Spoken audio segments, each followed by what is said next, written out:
Good evening students, welcome to Redefine Mathematics and we are taking class 10th Mathematics of CBSE board and our topic is linear equations in two variables. Students, linear equation आपको 9th class में भी बताई गई थी. अगर कोई problem हो तो आप 9th क्लास के मेरे वीडियोज देख सकते हैं जो आपको इसी चैनल पे रेडिफाइन मैथमेटिक्स पे देखने को मिलेंगे. वहाँ डिटेल्स में आपको इसके बारे में बताया गया था. यहाँ भी हम एक बार इसका थोड़ा सा डिस्क्राइब करते हैं कि क्या चीज़ होती है ये. स्टूडेंट्स, जिसने अभी तक चैनल को सब्सक्राइब नहीं किया उसको सब्सक्राइब करें और बेल आइकन प्रेस करें, इससे आने वाले वीडियोज के नोटिफिकेशन आपको मिलते रहेंगे. स्टूडेंट्स, यहाँ बात आती है लीनियर इक्वेशंस. तो आपको पता है कि ऐसी इक्वेशंस जिसका जो वेरिएबल होता है उसकी सिंगल पावर होती है, यानी 1 पावर होती है, वो आपकी लीनियर कहलाती है. तो यहाँ क्या है, यहाँ 2 वेरिएबल्स दिए हुए हैं. तो दोनों वेरिएबल्स आपके डिफरेंट होंगे. अगर एक x है तो दूसरा y होगा, एक आपका जो है m है तो दूसरा n होगा. इस टाइप से डिफरेंट वेरिएबल्स होंगे. यहाँ आपको क्या करना होगा, सबसे पहले तो ये पता होना चाहिए कि जो हमारे पास इक्वेशन होता है उसकी स्टैंडर्ड फॉर्म क्या होती है. तो अगर हम बात करते हैं स्टैंडर्ड फॉर्म की तो वो होती है आपकी ax plus by plus c equal to 0. अब यहां क्या है स्टूडेंट्स, जो आपके क्लास 9th में था वहां केवल एक ही इक्वेशन थी और वो थी 2 वेरिएबल्स में. यहां क्या है, 2 इक्वेशंस होंगी स्टूडेंट्स और दोनों इक्वेशंस आपको सोल्व करनी होंगी. अब जब हम इक्वेशन सोल्व करेंगे, डेफिनेट सी बात है कि आपके पास अगर ऐसा कोई इक्वेशन है जिसमें 2 वेरिएबल हैं तो उसको सोल्व करने के लिए 2 ही इक्वेशन होनी चाहिए. यानी जितने वेरिएबल होंगे उतनी आपकी इक्वेशंस होंगी, तभी हम उसको सोल्व कर पाएंगे. तो अगर हम बात करते हैं यहाँ इस चैप्टर की, तो यहाँ पे हमारे पास एक इक्वेशन होगी आपकी a1x plus b1y plus c1 equal to 0 और दूसरी आपकी होगी a2x plus b2y plus c2 equal to 0. ये आपकी लीनियर इक्वेशंस इन 2 वेरिएबल्स होंगी. यानी यहाँ पे आपके जो है a1 b1 c1 और a2 b2 c2 ये कांस्टेंट है और आपका x और y जो है वेरिएबल है. यह पे है लीनियर इक्वेशंस इन 2 वेरिएबल्स. तो 2 वेरिएबल्स कौन कौन से होंगे स्टूडेंट्स, आपके x और y होंगे. अब हमारे पास बहुत सारे मेथड्स होते हैं इनको सॉल्व करने के, जो आप पहले से भी कुछ सॉल्व करते हैं, थोड़ी बहुत आपको नॉलेज उसके बारे में है. एक तो बात आती है हमारा इनका ग्राफिकल सॉल्यूशन. तो ग्राफिकल सॉल्यूशंस जैसा आपको बताया गया है कि ग्राफिकल सॉल्यूशंस आपका होगा ग्राफ पेपर के ऊपर. तो हमारे पास जो फर्स्ट मेथड होता है सॉल्व करने का वो ग्राफिकल सॉल्यूशन होता है. और ग्राफिकल सॉल्यूशन में हम क्या करते हैं कि 2 इक्वेशंस होती हैं, उन दोनों के हम एटलीस्ट 3 और 4 सॉल्यूशंस कैलकुलेट करते हैं, जैसे आपको क्लास 9th में कैलकुलेट करने के लिए बताया गया है. अब हमने उसके 2 या 3 जो उसके लेते हैं सॉल्यूशंस, और सॉल्यूशंस लेने के बाद ग्राफ पेपर के ऊपर उनको हम ड्रॉ कर देते हैं. और ड्रॉ करने के बाद हम देखते हैं कि अगर वो एक पॉइंट पर कट करती हैं तो उस पॉइंट के कोऑर्डिनेट हम नोट कर लेते हैं कि उस पॉइंट के कोऑर्डिनेट क्या है, यानी वहां x पे कितना है और y पे कितना है. तो वो जो है उसके x और y की वैल्यू आ जाती है, तो प्रॉब्लम हमारी सॉल्व हो जाती है. अभी कोई जरूरी नहीं कि दोनों जो लाइनें हैं हमारी वो एक पॉइंट पर काटे ही. कई बार ऐसा भी हो सकता है कि जो 2 इक्वेशंस है हमारी वो दोनों एक ही लाइन पे, यानी जितने पॉइंट्स आए हमारे वो सब एक ही लाइन पे आ जाए. तो उस टाइप की जो हमारी होती है उनको बोलते हैं कोलिनियर इक्वेशंस जो होती हैं. और अगर उनका केवल एक ही सोल्यूशन होता है तो उनको कहते हैं यूनिक सोल्यूशन उसका है. और इसके अलावा कभी कभी ऐसा भी हो सकता है कि उनका कोई सोल्यूशन ही ना हो, यानी जो 2 लाइन है दोनों की दोनों लाइन अगर आपकी पैरेलल चली जाती हैं तो उनका कोई सोल्यूशन नहीं होगा. सोल्यूशन कब होगा स्टूडेंट्स, जब वो दोनों लाइनें एक दूसरे को कहीं ना कहीं मीट करती हों. जब वो एक दूसरे को मीट ही नहीं कर रही होंगी तो उनका कोई सोल्यूशन होगा ही नहीं. तो स्टूडेंट्स, हम ये देखेंगे कि हम ग्राफिकल किस टाइप से इनको सॉल्यूशंस कर पाते हैं. उसके बाद आपका आता है उसके जो एल्जेब्रिक मेथड होते हैं. एल्जेब्रिक मेथड में आपका जो होता है, एक होता है आपका एलिमिनेशन मेथड, और एक होता है आपका सब्स्टिट्यूशन मेथड, और एक होता है आपका क्रॉस मल्टीप्लिकेशन मेथड. वहां 3 टाइप के मेथड्स होते हैं, 3 मेथड्स होते हैं. लेकिन उनमें कंडीशन होती है कि वो तीनों मेथड से हम तभी उनको सोल्व कर पाएंगे जब उनका यूनिक सॉल्यूशन हो. यानी केवल एक सॉल्यूशन उनका जब होगा तो तभी हम उनको सोल्व कर पाते हैं. अगर उनके यूनिक सॉल्यूशन नहीं है तो उस कंडीशन में हम उनको जो है एल्जेब्रिक मेथड से सोल्व नहीं कर पाएंगे. उनको हम ग्राफिकल मेथड से सोल्व कर पाएंगे क्योंकि उनका ग्राफ तो हम ड्रॉ कर ही देंगे, लेकिन जो उनका सॉल्यूशन होगा एक्चुअल वो क्या होगा, कि वो मिले या ना मिले, वहां आपकी पैरेलल लाइन है उनके भी हम ग्राफ ड्रॉ कर सकते हैं, आपकी जो है कोलिनियन है उनके भी हम ग्राफ ड्रॉ कर सकते हैं, और आपकी इंटरसेक्टिंग लाइन है उनके भी हम ग्राफ ड्रॉ कर सकते हैं। ग्राफ तो हम ड्रॉ कर सकते हैं उसका, इट मीन्स उनको हम सोल्व तो कर सकते हैं, बट उनका सोल्यूशन जो है वो एक्चुअल में यूनिक नहीं हो सकता है या हो भी सकता है। तो स्टूडेंट्स, इसलिए हम सबसे पहले आज बात करते हैं ग्राफिकल सॉल्यूशंस की। एक मैं क्वेश्चन लेता हूं तो उससे आपको ये ग्राफिकल सॉल्यूशन जो है वो क्लियर हो जाएगा। उसके बाद नेक्स्ट वीडियो में हम बात करेंगे आपके जो अलजेब्रिक मेथड है उसकी, और उसके साथ बाद में जो है वर्ड प्रॉब्लम की। तो इस टाइप से आपका जो है ये 3 और 4 लेक्चर्स का आपका जो सिलेबस है इसका, लेकिन बहुत इंपॉर्टेंट है। इसके ऊपर आपके जो है बोर्ड में तो आते ही आते हैं, इसके अलावा आपके जो कंपटीशन एग्जाम होते हैं उनमें भी सोल्व करने के लिए चीजें आती हैं। तो स्टूडेंट्स, आप ध्यान रखें, वीडियो जो है बिल्कुल स्टार्टिंग से लेकर एंड तक देखते रहें, जिससे आपको कोई प्रॉब्लम ना हो। जो क्लास 9th से 10th में है इस समय, वो 10th वाले जो आपका बोर्ड एग्जाम में देने जा रहे हैं उनके लिए भी चीजें इंपॉर्टेंट है, और जो क्लास 10th में आने वाले हैं उनके लिए तो मैं बिल्कुल स्टार्टिंग से लेकर चल रहा हूँ। आपके 4 चैप्टर्स यहाँ से कंप्लीट हो चुके हैं। आपके जो है ये 5th चैप्टर हम स्टार्ट कर रहे हैं। वैसे आपका अगर हम सीरीज की बात करें तो ये 3rd नंबर का है, क्योंकि आपका ट्रिग्नोमेट्री और हाइट एंड डिस्टेंस पहले करा दिए गए हैं, और ये आपका 3rd नंबर का चैप्टर है। पोलिनोमियल के नेक्स्ट वाला आपका रियल नंबर हो गया, पोलिनोमियल हो गया, और 3rd वाला ये है। इसके अलावा आपके 2 चैप्टर्स आगे से करा दिए गए थे, ट्रिग्नोमेट्री और उसका हाइट एंड डिस्टेंस, क्योंकि वो बहुत ज्यादा इंपॉर्टेंट चैप्टर्स थे। तो लेट अस स्टार्ट। इनको हम कैसे ग्राफिकली सोल्व करते हैं। एक हमारे पास क्वेश्चन है, solve graphically the system of linear equations. यहाँ पे 2 इक्वेशन दी हुई है, एक है हमारे पास x + 2y = 3 और दूसरी हमारे पास 4x + 3y = 2। तो यहां से हम क्या करेंगे, यहां से हम जो है आपके पास एक इक्वेशन को सोल्व करेंगे, उसके 3 या 4 सॉल्यूशन कैलकुलेट करेंगे, फिर दूसरी इक्वेशन को सोल्व करेंगे, उसके 3 या 4 सॉल्यूशन हम कैलकुलेट करेंगे, और फिर दोनों के हम ग्राफ ड्रॉ कर देंगे एक ही पेपर के ऊपर, ग्राफ पेपर के ऊपर। तो वहां से क्या होगा कि अगर ये दोनों लाइनें एक दूसरे को एक पॉइंट पर कट कर जाएंगी तो उसके सॉल्यूशन हो जाएंगे। So let us start. एक आपके पास है x + 2y = 3। यहां से क्या होगा आपका स्टूडेंट्स, y की वैल्यू हम कैलकुलेट कर लेंगे, वो आ जाएगी 3 - x, यानी यहां से y आ जाएगा आपके पास 3 - x/2।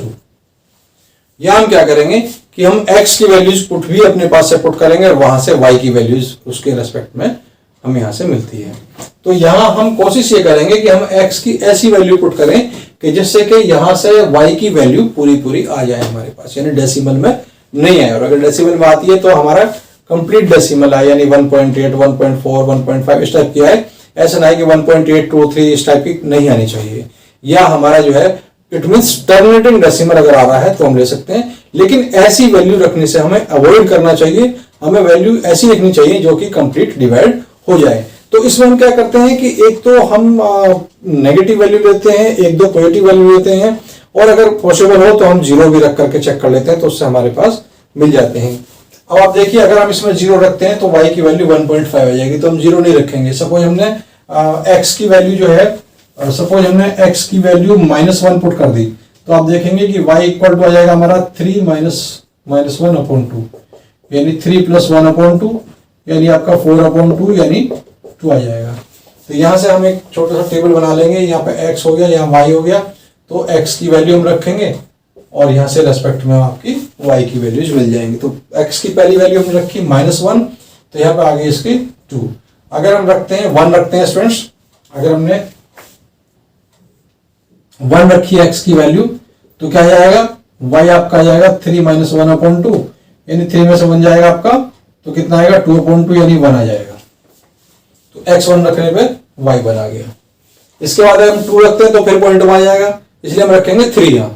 अब अगर हम x3 रखते हैं स्टूडेंट्स, तो यहाँ पर होगा 3 - 3 0 हो गया, 0 पॉइंट कुछ भी तो वो आपका 0 आ जाता है।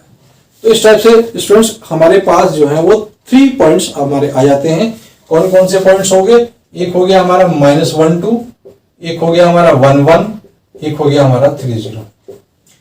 यहां स्टूडेंट्स एक ध्यान देने वाली बात होती है कि यहां जो हमारा एक पैटर्न x का चल रहा होगा, एक पैटर्न y का चल रहा होगा, दोनों डिफरेंट होंगे, लेकिन एक पैटर्न होगा। उससे अगर हमने 2 वैल्यू सही निकाल ली तो हम तीसरी का भी सपोज कर सकते हैं। तो यहां से अगर हम देखते हैं कि यहां पे आपका 2 का डिफरेंस है, यहां भी 2 का डिफरेंस है।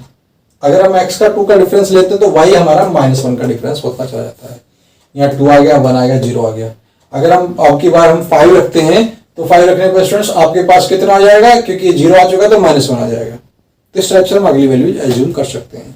अब बात करते हैं सेकंड वाला जो हमारे पास है 4x + 3y = 2।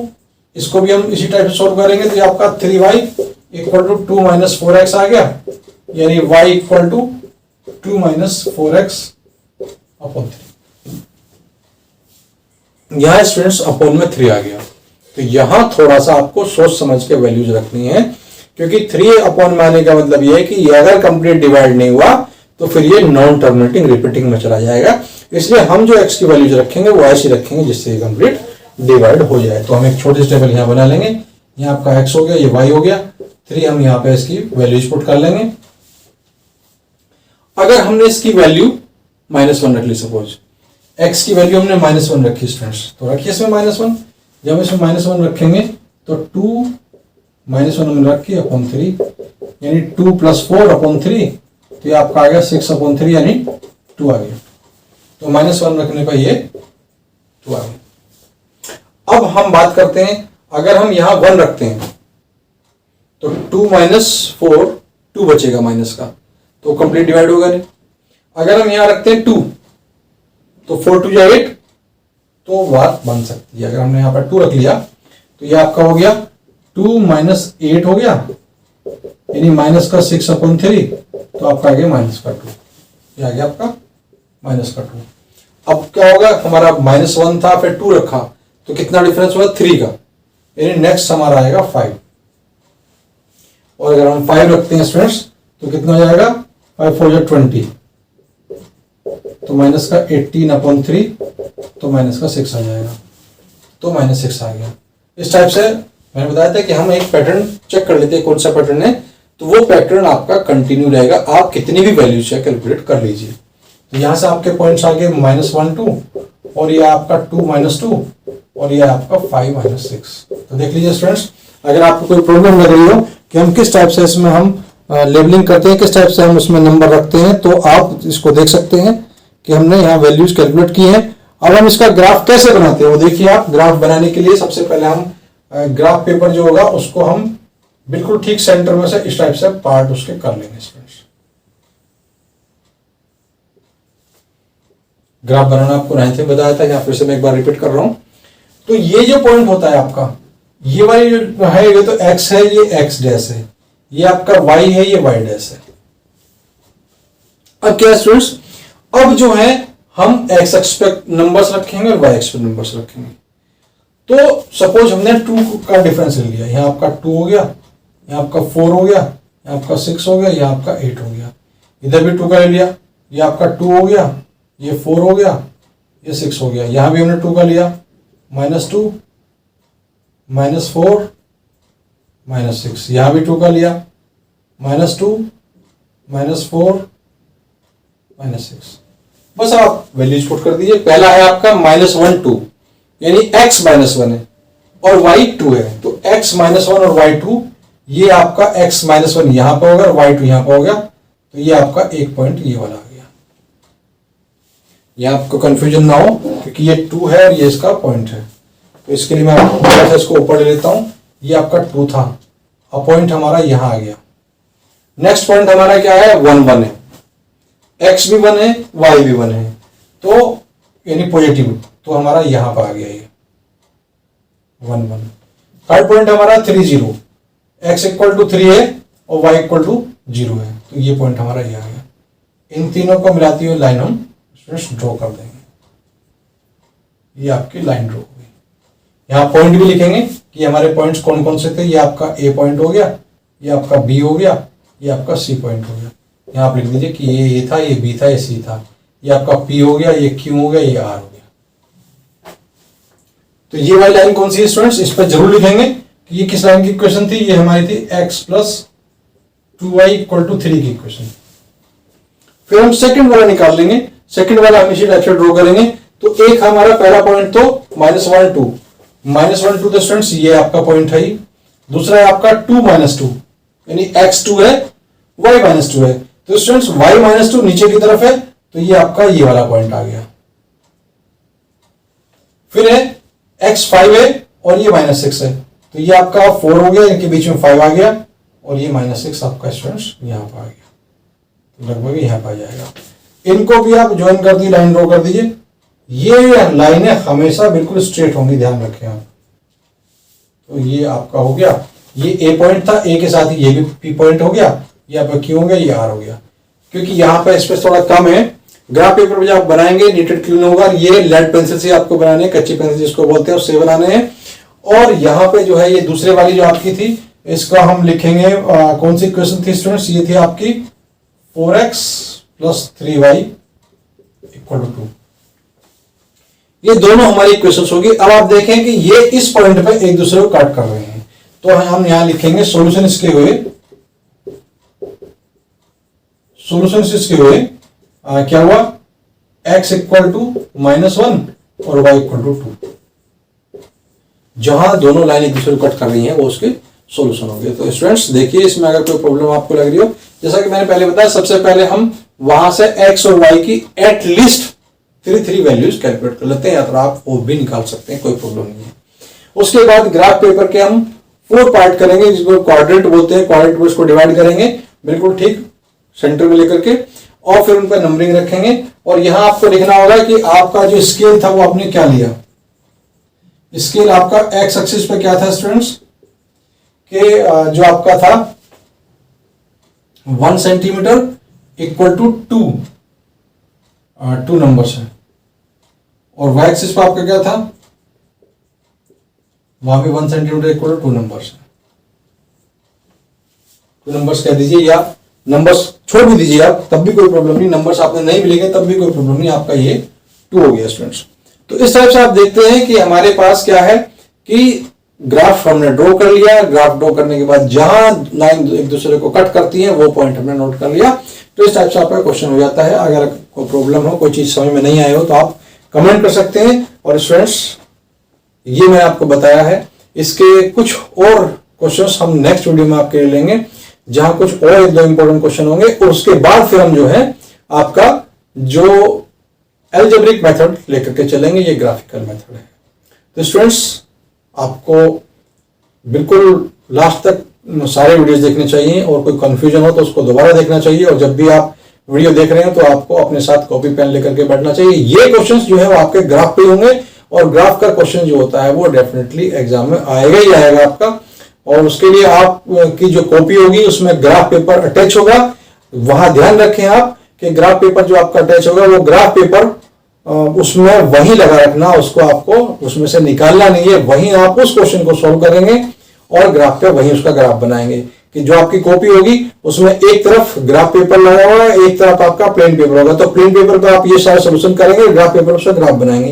यानी दोनों चीजें एक साथ ही होनी चाहिए। ऐसा ना हो कि आपने उसका सोल्यूशन कहीं और कर रखा हो और ग्राफ कहीं और बना रहे हो, तो वहां आपका जो है उसमें एग्जाम में कंफ्यूजन हो जाता है, उसको क्वेश्चन को काट सकता है। इसलिए आप इसको ध्यान रखें और वीडियो जो है इनको देखते रहें। अभी तक जिस स्टूडेंट्स ने चैनल को सब्सक्राइब नहीं किया उसको सब्सक्राइब करें और बेल आइकन प्रेस करें, जिससे आने वाली वीडियोस की नोटिफिकेशन आपको मिलते रहे। स्टूडेंट्स इसी टाइप के आपको जो है इंपॉर्टेंट जानकारियां हम देते रहेंगे।